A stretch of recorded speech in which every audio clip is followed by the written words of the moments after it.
Well, it started with me writing a script and bringing it to Big Talk Productions, because I'd known Edgar and Nick for years. Basically, I had a TV show on in the UK called The Adam and Joe Show at the same time that Spaced was on.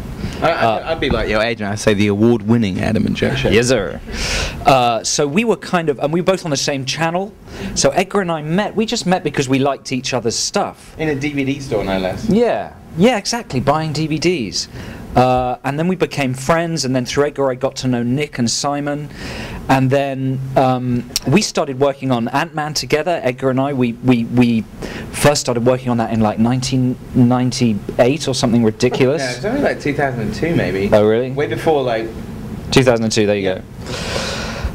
And there we go. And then I wrote my script, and so I brought it to Big Talk because they were the company I knew, and I knew Naira, the producer, and I always kind of envied their relationship with that company and what a cool company it was and the standard of the stuff they put out. So when I had an idea I thought was good to go, it was definitely my first port of call. And then Edgar, agreed to exec produce, which was fantastic, and Nick agreed to take a role in the film. So it was all super cool. It all panned out well, I play Ron, and I think I'm like a Fagin-style character. I kind of run the local kind of weed den, and the kids come in to buy weed off me and to just hang around and to shoot the shit, He's like, I always imagined Ron as a bit like Bruce Dern in Silent Running. He's a horticulturalist. If the block is a spaceship, he's looking after the last bit of green in the block.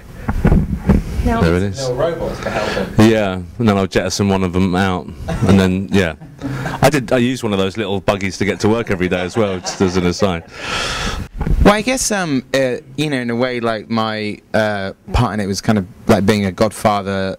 More in terms of like having worked with Joe and having been friends with him for 12 years, and then we wrote. I think probably worked on 2 scripts together before kind of Attack the Block started gearing up, but like I wanted to give him the advice that like I hadn't got when I made my first feature, so that was really what I was there for, and every part of the process right up until like I don't know, like 8 weeks ago, like doing like the sort of final, before the final mix.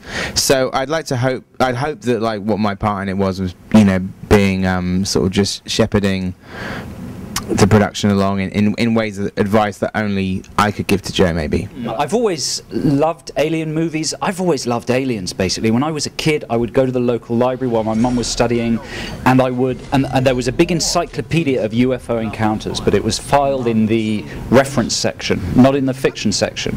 And I was about 7. And Is it real then? Yeah, and it had sketches of encounters, and this was a massive encyclopedia and I thought, holy shit, this is real. And at some point in my life I will encounter an alien, and I need to prepare myself for it. And that probably and then my uncle was the art editor of Bufora, which is the British ufology magazine, and I would go around to his house and he painted all these paintings about UFOs. He took me to see Close Encounters in whenever it was, 78, 77, 78, and I just thought it was real. I thought it was real, and I thought I would meet one.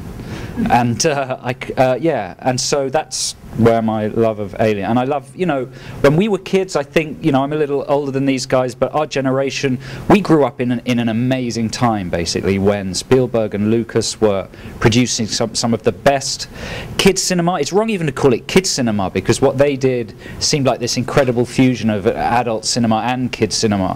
When you were seeing it as a kid, you felt you were seeing, there was a bit of swearing, there was gore, it felt kind of transgressive, and so that's kind of why I think this year, weirdly, there are all these alien movies. I think it's because there's a generation of directors who were kids at that period who have managed to find their position in the business where they can do something, and they're working out that incredible kind of trauma we had when we were kids.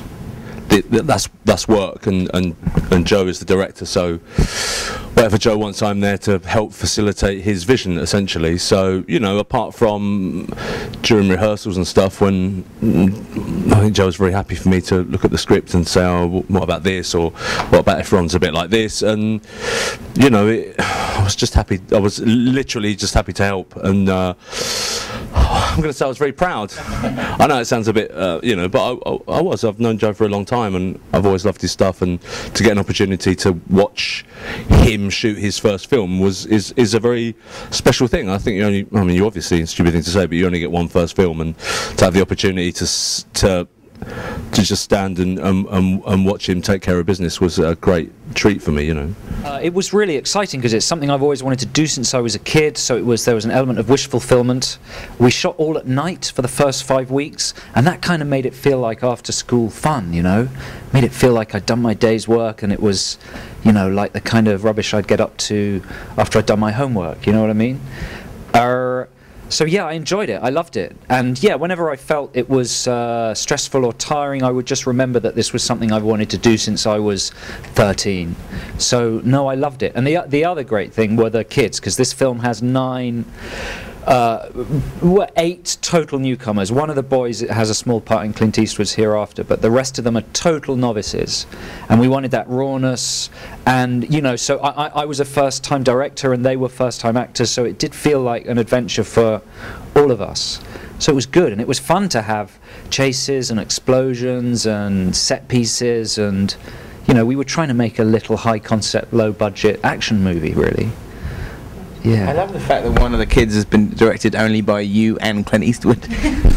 He told me I was better. As I was in the middle of finishing Scott Pilgrim, but Joe had been talking about this for maybe 2 years before, or more, actually 3 more than that. So I'd kind of been, whilst we'd been working together and writing together, I'd sort of been like, you know, present at various stages of like, and I really, like I said, I sort of tried to kind of like just kind of give advice really in the sort of preparation stages, and then actually with the kind of in the post afterwards as well. So that was it really. Is that I you know, like sort of, you know, Naira Park and Jim Wilson as sort of certainly the kind of the on set getting their hands dirty producers, but I tried to be there not just as an executive producer, but somebody who, you know, as a friend to another, I could sort of just tell him about some pitfalls of first movies, you know. We've literally just got here. Yeah. We got off a plane and came straight into this room. Yeah. But we've been to Austin, Texas before. I was lucky enough to come here with these guys when they did the Hot Fuzzdival and showed lots of cop films at the old Alamo Draft House. In Paul, they make friends with the alien. In Attack the Block, they kick it to death. If Paul is E.T., Attack the Block is Extro. Yeah.